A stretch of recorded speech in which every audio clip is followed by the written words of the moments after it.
aquele que me enviou, vocês não vão me procurar e não vão me achar, pois não podem ir para onde eu vou.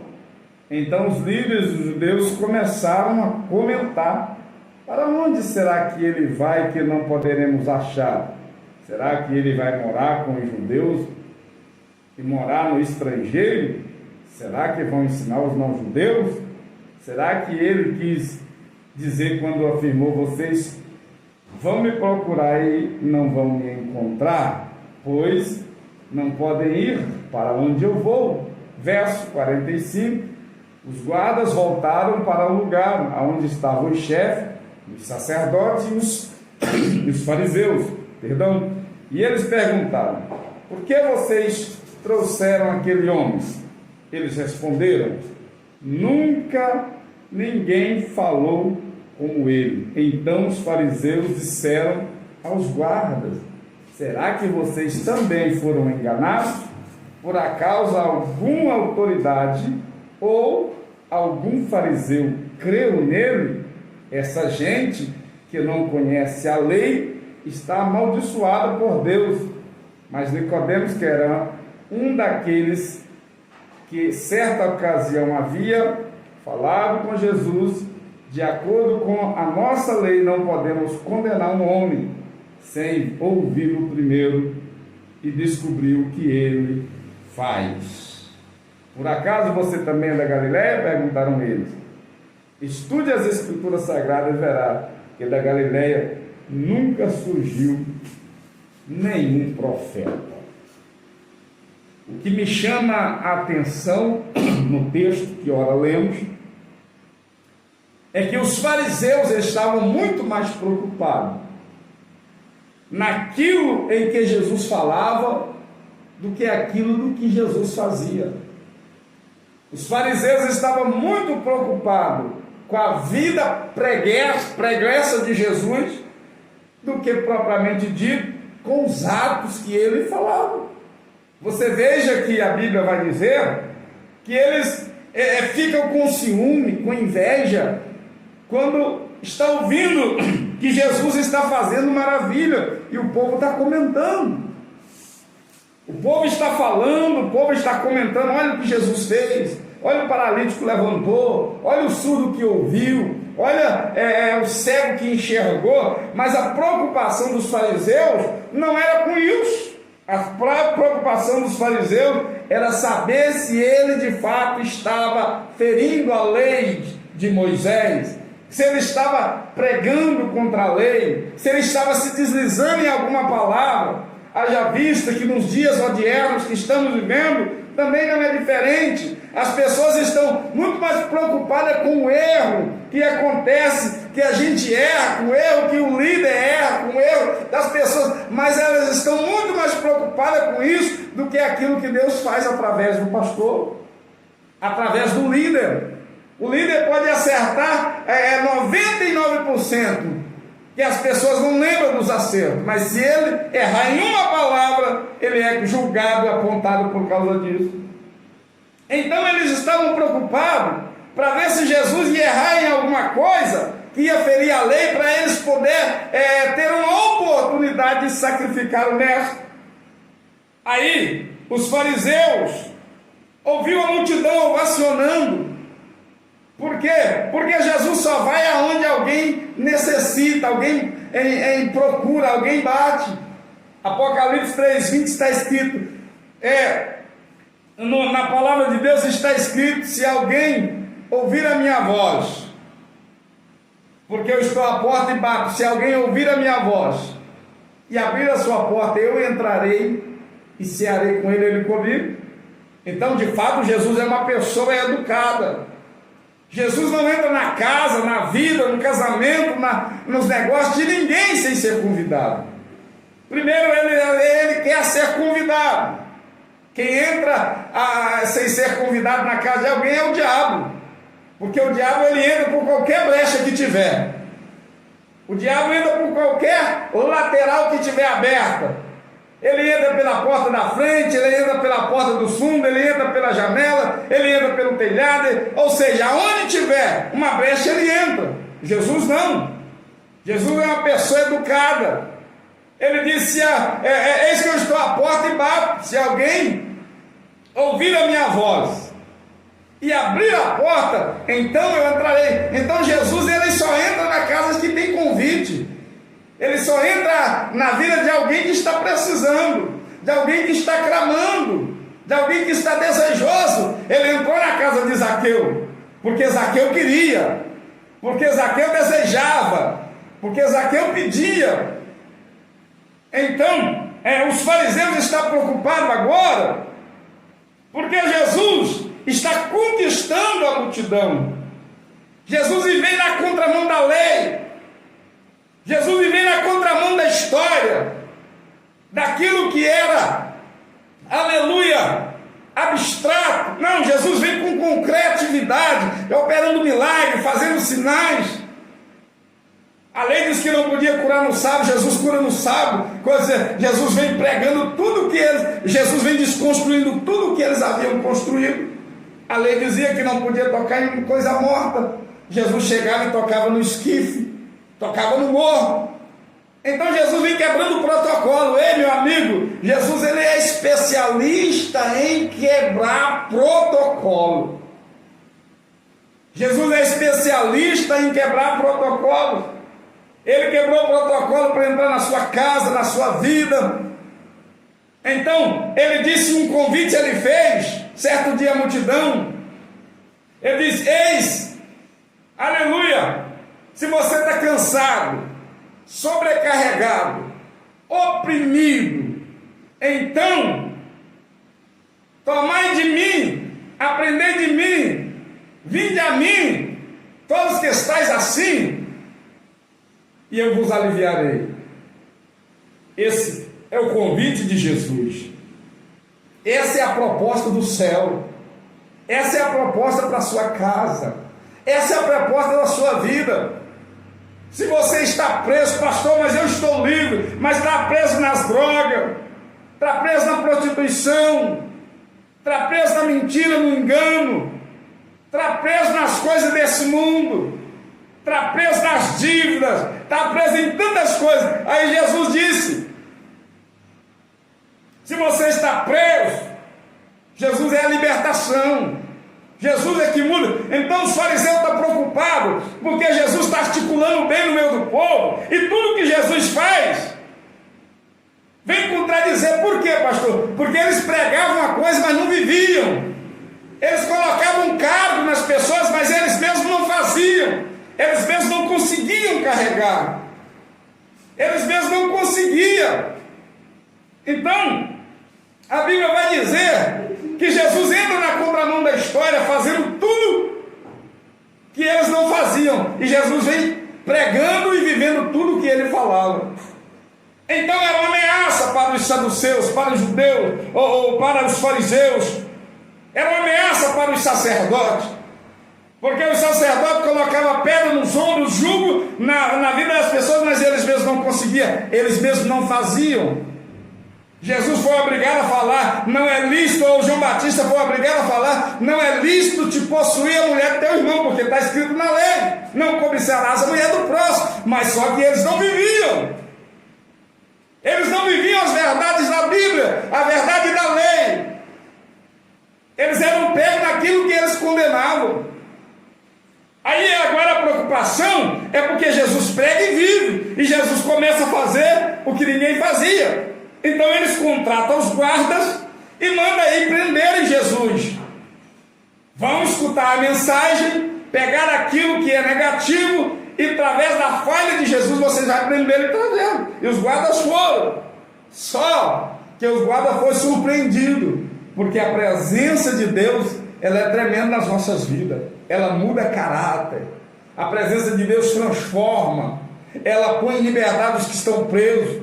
Ela põe em liberdade os que estão cativos. Então, Jesus, ele começa a ensinar. E as pessoas, ao afã de ouvir, de entender, de querer saber mais profundo, as pessoas estão com seus ouvidos atentos. As pessoas estão ativando a sua fé. É verdade que a fé ela é ativada por ouvir a palavra. Então as pessoas elas vão sendo ativadas. Pessoas que eram doentes é curada, pessoas que eram mau caráter é transformado, pessoas que eram adultos para de ser adulto, pessoas que eram mentirosas deixam de ser mentirosas. Então a vida deles são transformadas. E os guardas começam a ver. Aleluia! Os guardas começam a observar. Dali um paralítico andou, da esquerda um paralítico, um surdo ouviu, da direita um mudo falou. Então eles vão vendo o trabalhar de Deus, vão vendo as palavras, vão vendo os mistérios, e aí eles voltam para trás, sem executar a ordem. E a Bíblia diz que os guardas voltaram para o lugar onde estavam os sacerdotes, os fariseus, os escribas, e eles perguntaram: por que é que vocês não trouxeram aquele homem? Oh, aleluia! Aí eles responderam assim, no versículo de número 46: nunca ninguém falou como ele, ou nunca ouvimos alguém falar como ele. Ou seja, nós não o prendemos porque tudo que ele falava é verdade. Tudo que ele falava era coisas extraordinárias que nós nunca tínhamos visto. Eles falavam como alguém que tinha autoridade. A fala de Jesus era diferente. Por quê? Porque transformava vidas, situações. Meu amigo, eu quero te dizer para você, dê uma chance para você mesmo. Dê uma chance para a sua casa. Eu não estou aqui pregando uma religião. Jesus não é religioso. Jesus não mandou ninguém sair da religião. Jesus ensinava a verdade. E o que nós fazemos é isso, ensinar a verdade. Ensinar as Escrituras. O povo estava ali para ouvir as Escrituras. O povo estava comentando, porque as Escrituras agora estão sendo proclamadas verdadeiramente. Aí os soldados voltam para trás de mãos vazias, mãos abanando. E os líderes ficam preocupados. E eles perguntam: e aí, cadê o homem que vocês foram prender? E ele disse: olha, no que nós fomos prender não tem jeito, porque as palavras dele penetram no coração, na divisão da alma e do espírito, juntas e medula. Não tem jeito da gente prender esse homem, porque esse homem ele não faz nada a não ser o bem. Não tem jeito da gente prender esse homem, porque esse homem só fala a verdade. Não tem jeito da gente prender esse homem, porque esse homem tem um brilho diferente. Não tem jeito da gente prender esse homem, porque ele está cheio da glória. Não tem jeito da gente prender esse homem, porque o paralítico anda. Não tem jeito da gente prender esse homem, porque o cego enxerga. Não tem jeito da gente prender esse homem, porque o surdo ouve, o aleijado anda. Então como é que a gente vai prender? E tem uma coisa: a palavra que ele fala não é como palavra de fariseu, é palavra de poder. A palavra que ele prega, o ensinamento que ele prega, não é para qualquer pessoa, não dá. Aí, no versículo 47, oh aleluia, no versículo de número 50, 47, parte B: será que vocês também foram enganados? Será que vocês foram contaminados por acaso alguma autoridade dos fariseus creu nele? A preocupação deles era que pessoas de intelecto social, pessoas de capacidade e de interpretativa, pessoa de alta envergadura, pessoa do alto escalão, acreditasse, pudesse propagar ainda mais aquilo que Jesus estava falando e fazendo. Então ele está perguntando: algum fariseu acreditou? Algum fariseu, aleluia, creu no que ele estava dizendo? Será que vocês foram enganados? Um fariseu creu nele? Esta gente que não conhece a lei está amaldiçoada por Deus. Veja, Eles falam da lei, mas eles não vivem a lei. Eles anunciam a lei, pregam a lei, mas eles não vivem a lei. E Jesus vem na contramão da história. Jesus vem quebrando o protocolo. Jesus vem fazendo o que a lei ensina a fazer, mas que eles não faziam. Jesus vem pregando o que a lei dizia, mas que eles na prática não faziam. Amar o seu próximo como a ti mesmo. Buscar o Senhor enquanto se pode achar. Então, tem muita gente assim, vivendo no espírito da religiosidade, vivendo no espírito da lei, porque está vivendo no espírito da religião.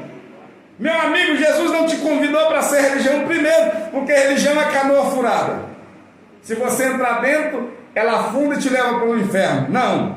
Jesus Cristo é o passaporte da eternidade. Jesus Cristo é o príncipe da paz. Jesus Cristo é a rosa de Saron. Jesus Cristo é o lírio dos vales. Jesus Cristo é a pérola de grande preço. Jesus Cristo é a pedra rejeitada que se tornou pedra angular, a pedra principal. Jesus Cristo é Eshmael, Medaderael. Jesus Cristo é aquele que era, aquele que é, aquele que voltará. Ele é o pescador da Galileia, ele é o Galileu, ele é o Yeshua, Hamashia, ele é o que vinha, o que vai vir, ele é o Deus de Israel. Ele não te convida para ser religioso, ele te convida para ser santo e morar no céu.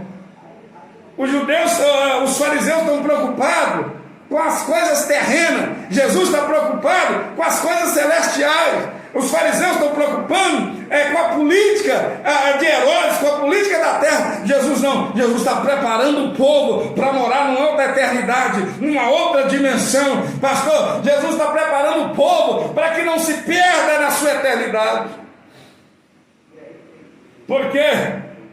Porque Jesus prega o reino dos céus e os fariseus pregam o reino da terra. Os fariseus estão muito preocupados com a política e pouco preocupados com a salvação. Tem muita gente que está muito preocupada com o coronavírus, mas pouco preocupada com a salvação. Por quê? Porque elas estão igual nos dias de Noé.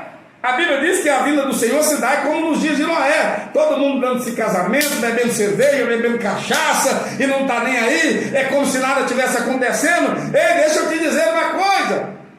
A vinda do Senhor será desse jeito. Está escrito na palavra que nos dias, muitos estarão casando e dando-se casamento. O que é isso, pastor? Fazendo festa, aproveitando, satisfazendo a carne, satisfazendo as coisas do mundo, vivendo as suas vidas como se nada tivesse acontecendo. Olha para você ver. Nós assistimos uma reportagem a semana lá na cidade de Uberlândia, meu Deus. Filas e filas de pessoas para comprar cerveja, para estocar cerveja. Por quê? Porque a partir de tantas horas não podia comprar mais. Ou seja, as pessoas estão mais preocupadas com a satisfação dos prazeres carnais do que preparar a sua vida para o reino celestial. Enquanto essa pandemia está ceifando, enquanto essa pandemia está dando uma lição, enquanto essa pandemia está ensinando a nação que não adianta nada se você não tiver Deus, se você não tiver a presença de Deus, se você não tiver a sua vida alicerçada no Senhor. Do que adianta isso? O mundo está se acabando, se autodestruindo, mas as pessoas estão não aí. As pessoas não estão se preocupando e achando que a vida é só essa. Mas Jesus está mostrando, Deus está mostrando ao mundo que não adianta nada o homem ganhar o mundo inteiro, ter tudo, se não tiver a salvação. E a ceifa está levando, a peste está levando, a doença está levando o povo à morte, a milhares e centenas de pessoas. E aí? E aonde vai passar a eternidade? Aonde você vai passar a eternidade? Você não sabe se a morte chega na sua casa de manhã, à tarde ou à noite, porque ela não avisa, ela não tem agenda, ela não fala o dia nem a hora. Ela está aí ceifando vidas, ela está aí ceifando famílias, E a eternidade? Jesus estava preocupado em pregar o reino de Deus.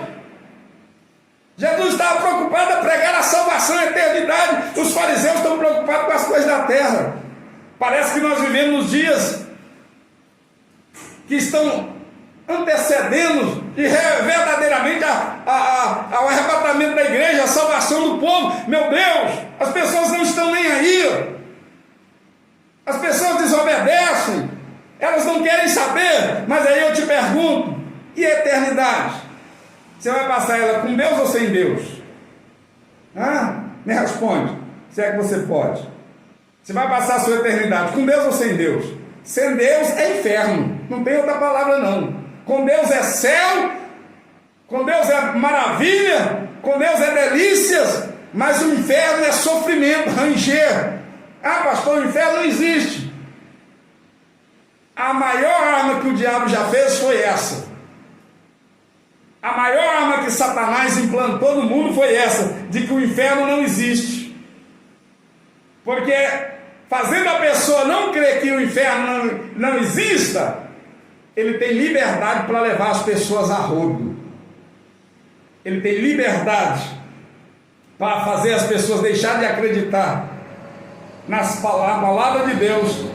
E é muito mais fácil acreditar no inferno, ou acreditar que o inferno não existe. Então os líderes estão preocupados porque Jesus está arrebanhando o povo. Jesus está chamando a igreja. Jesus está levando o povo a se voltar para Ele. Mas os fariseus estão preocupados com as coisas da terra. Será que as autoridades acreditam nele? Os fariseus vão acreditar? Os sacerdotes, os prefeitos, os governadores, os líderes? Porque se eles começarem a crer, nós vamos perder. Nós vamos perder o reino do mundo. Aquilo que o mundo tem. Aí eles esperam que os guardas o trouxessem. Que trouxesse Jesus preso. Mas os guardas se recusaram. Porque até aqueles que foram prender ele não se conteram diante do seu poder, da sua graça, da sua misericórdia, da sua glória. Aí eu te pergunto, meu amigo, e você? Por acaso você também é da Galileia? Perguntaram eles. Será que da Galileia surgirá algum profeta? Eles acreditavam porque a Galileia era um país tão pobre, era um país insignificante. Aí Jesus vem da Galileia e eles vão dizer: mas será que pode vir alguma coisa da Galileia, algum profeta? Não, meu amigo. Ei, Jesus, aleluia, Ele habita nas coisas simples, na simplicidade das coisas. Levanta-se um profeta, a qual eles não acreditavam, a lei não acreditava que pudesse surgir, mas Jesus vem, aleluia, dos lugares mais remotos. Jesus conhece a sua casa, Jesus conhece a favela, Jesus conhece os atalhos, becos, valados. Jesus está em toda a terra, só esperando o seu clamor, esperando você pedir. Jesus entra na minha casa, esperando você pedir. Se fosse no tempo de Zaqueu, os fariseus iam cercar Zaqueu, dizer: Zaqueu, você está ficando doido? Você é um vereador de primeira classe, um homem de status, de nome. Você está correndo no meio da rua por causa de Jesus? Você está correndo no meio da estrada? Olha o estado que você tem. Agora você está em cima de uma árvore, Zaqueu, você está ficando doido? As coisas de Deus, a Bíblia diz que a loucura de Deus é mais sábia do que a sabedoria do homem. Zaqueu, você está ficando doido, mas Zaqueu subiu numa árvore cheia de espinho, porque o coração de Zaqueu estava voltado agora para as coisas do céu e não para as coisas terrenas. Porque se fosse pelas coisas terrenas, Zaqueu tinha se aplicado a sua vida nas coisas da terra. Ele não, eu vou subir numa árvore. E aí Jesus chega, olha, Zaqueu, vai para casa. Então, meu amigo, Jesus sempre trabalhou na contramão da história. Jesus sempre vem para quebrar o protocolo. E aí, Essa enfermidade mundial está aí para mostrar do que adianta ter dinheiro, do que adianta ter barco, navio, helicóptero, avião, do que adianta. Nós precisamos de Jesus, você precisa de Jesus. As pessoas parecem que estão vivendo em outro nível, em outra sociedade, porque as pessoas estão muito preocupadas em suas festas, seus prazeres carnais, suas festas mundanas, do que propriamente dito com a salvação. Por quê? Porque os sistemas lhe ensinaram assim. O sistema do mundo é esse. É aproveitar, é viver a sua vida. E aí, eu te pergunto, e a eternidade? A morte não avisou que chega de manhã, cedo ou à noite, mas ela está chegando na vida de milhares de pessoas. Ela está chegando na vida de centenas de pessoas. E aí? É onde vai passar a eternidade? É com Deus ou sem Deus? Não existe outra palavra mais ou menos. É Deus, é o céu ou é o inferno com Satanás e seus demônios. Não tem como colocar um pano. Não tem como um fariseu vir colocar uma toalhinha, dizer que não, depois que você morrer, aí você vai para o purgatório. Mas não existe purgatório. Onde está escrito na Bíblia? Onde está escrito teologicamente sobre o purgatório? Meu amigo, o lugar de você arrepender agora, o lugar de você mudar, de você convergir, de você entrar na curva é agora, mudar de direção. E aí, eles perguntam: vocês não trouxeram Jesus preso? Aí eu disse: a gente nunca ouviu falar, a gente nunca ouviu ninguém falar como ele, porque ele fala com quem tem autoridade, ele fala com poder. E aí os fariseus perguntam: vocês também foram enganados? Ora, enganados por quê? Pela religião? Pela lei? É bem verdade que tem muita gente sendo enganada pela religião, pela lei, pelo sistema. Mas há uma palavra de Deus, quando o apóstolo Paulo dizendo: veja que não são muitos nobres que são escolhidos, nem os que são de conhecimento elevadíssimo, porque Deus escolhe os que não são para confundir os que são, os que não é para confundir os que é. Deus escolhe as coisas loucas desse mundo para confundir as sábias. Então, meu amigo, eu quero te dizer nesta palavra: tem duas opções para você e para mim: é céu ou é inferno. O inferno é um lugar de tormento, dor e sofrimento para a eternidade toda. Não existe mais arrependimento. O seu tempo é aqui. Não existe purgatório. Não existe purgatório. Deixa eu te dizer, eu vou repetir mais uma vez: não existe purgatório. Teologicamente não existe, biblicamente não existe purgatório. O seu tempo de escolha de arrepender agora. Então, é tempo de nós voltarmos para Deus. É tempo de nós voltarmos, aleluia. Lembra onde caíste, volta, o primeiro amor, Apocalipse 2, diz: volta à prática das primeiras obras. Então não tem como. Os fariseus estão preocupados. E aí? A autoridade creu nele? Eu quero deixar essa palavra para você nesta manhã, lembrando a você que só existe dois caminhos: céu ou inferno. Eternidade com Deus ou eternidade sem Deus. Não existe meio termo. A Bíblia diz que morreram dois homens, um foi para o seio de Abraão e outro foi para o inferno. Quem foi para o inferno gritava desesperadamente: mande alguém avisar minha família, mande alguém avisar os meus parentes, mande alguém avisar, porque o caminho que eles estão seguindo é um caminho que vai os trazer para cá, que vai trazer para o leito de dor e sofrimento. Avisa. Aí Deus disse: não pode, porque já enviou os pastores, já enviou os profetas, já enviou os homens de Deus, e eles não deram ouvido. Então eles não vão dar, porque a preocupação do mundo e da sociedade é com as coisas, com os prazeres da carne. Mas essa pandemia está aí para mostrar, aleluia, que contra Esse mal que está no mundo não tem dinheiro, nem nome, nem fama, nem status, nada. Você precisa estar preparado para viver a eternidade com Deus ou a eternidade sem Deus. E eu te convido. Jesus fez um convite, só que todo convite ele tem um prazo de validade. Aí Jesus te fez um convite: vinde a mim todos que estáis cansados, sobrecarregados, oprimidos, e eu vos aliviarei. Tomai de mim o meu jugo, que sou manso e humilde de coração, e em mim encontrareis descanso para as vossas almas. Você vai deixar o convite vencer? Pastor, quando o convite vence? Quando a morte chegar na sua casa, quando a morte entrar na sua casa, quando a morte ceifar a sua vida, aí venceu o convite. Aí não tem nada mais para fazer. Pastor, e o purgatório? Só se for algum lugar que eu não conheço, que criaram e não falaram na Bíblia. Se fizeram, não falaram na Bíblia, porque de Gênesis a Apocalipse não existe esse.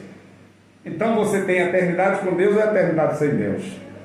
Então, meu amigo, eu quero te convidar nesta manhã a refletir sobre isso. Não estamos no tempo de brincar. Não estamos no tempo em que nós temos a oportunidade de brincar, de zombar. É tempo da gente refletir, da gente buscar a pessoa de Deus, da gente buscar a presença de Deus, da gente buscar a salvação, da gente querer a eternidade, porque há caminhos que para o homem parecem ser caminho de delícia, mas o final desses caminhos são caminho de morte, diz o provérbio de Salomão. E aí o que vai ser? Eternidade com Deus ou eternidade sem Deus? Fique com essa canção, o que vai ser? De Gerson Rufino.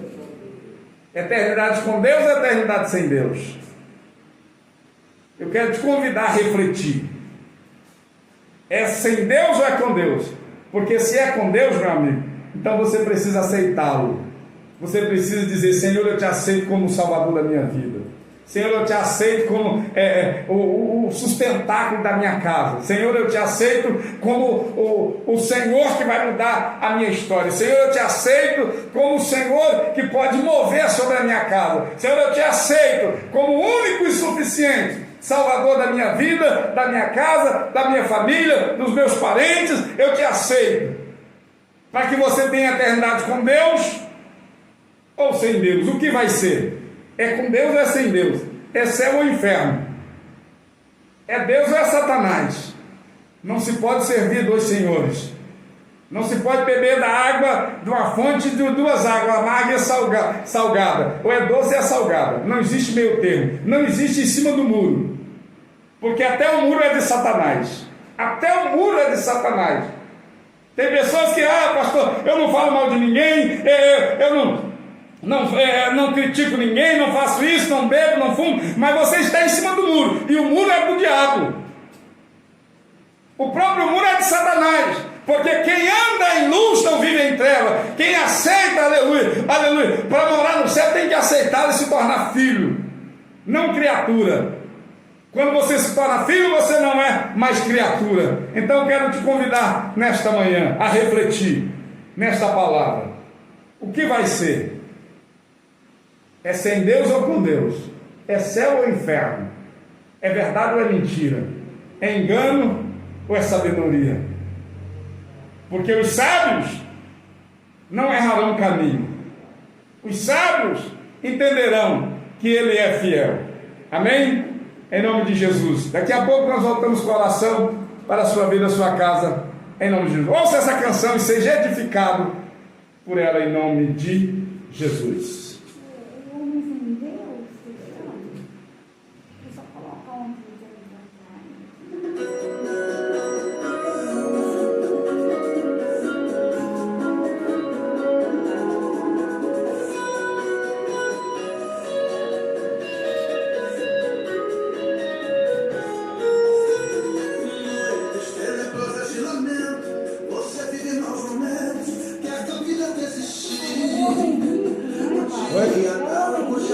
Esse aí mesmo.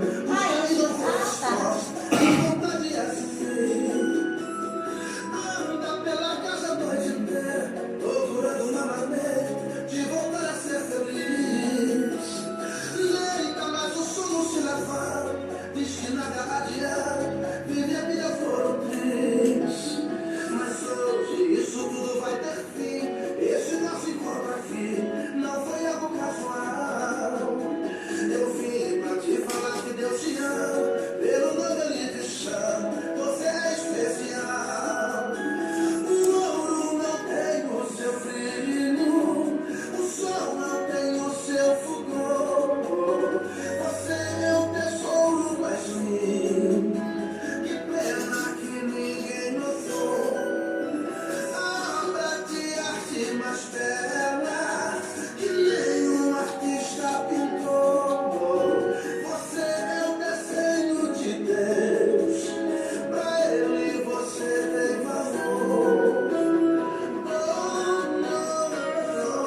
Aleluia! Esse é o nosso programa de todas as manhãs, a Hora do Milagre. Nós queremos orar por você, pela sua casa, pela sua família. Você que pode, coloque o seu copo com água em cima do rádio. Você que pode, coloque as suas mãos em cima do rádio. Você que pode, ligue o seu pensamento com Deus, porque é hora de nós orarmos ao Senhor nosso Deus. Senhor nosso Deus e nosso Pai, nós queremos clamar ao Senhor nesta manhã.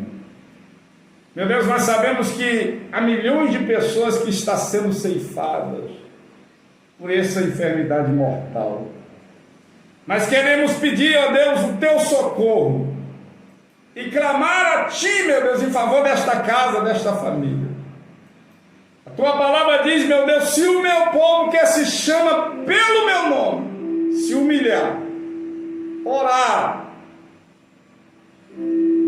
se o meu povo que se chama pelo meu nome se converter dos seus maus caminhos,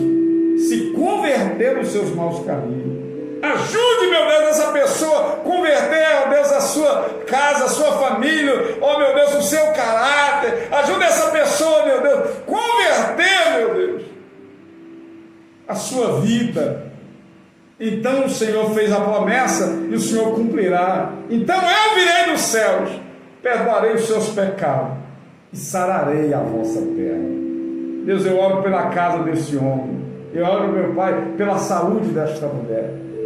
Eu oro pela saúde desse homem, meu Deus, que está desenganado na UTI. Leia comum dele, a forgue é santo como do ferro. Manifesta o teu poder, Deus, na casa dele e na casa dela. Guarda, meu Pai, esta casa. Como disse o próprio salmista Davi, guarda a minha casa, a minha vida, até que se passe um dia de calamidade. Laborgue açude comum do ferro e assai. Meu Deus e meu Pai, eu ministro, meu Pai, que haverá uma mudança, meu Deus, que haverá uma transformação. Eu dou uma ordem às doenças de natureza física ou de ordem espiritual. Sai da vida dele, da casa, da coluna, sai dos ossos, sai do sangue, em nome de Jesus. Eu repreendo agora, meu Pai, nesse momento, meu Pai, em que o mundo passa por uma reflexão, por um peneirar, por um funil de Deus, eu oro para que haja misericórdia, meu Pai, para que o Senhor tenha misericórdia, meu Pai, desta casa, para que o Senhor tenha misericórdia dessa pessoa que está ao alcance da minha voz.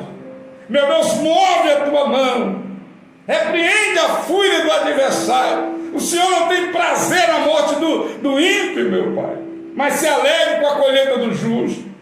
Então, meu Pai, ajude esta pessoa, ó meu Deus, a refletir, a mudar, ó meu Pai, as suas atitudes, meu Pai.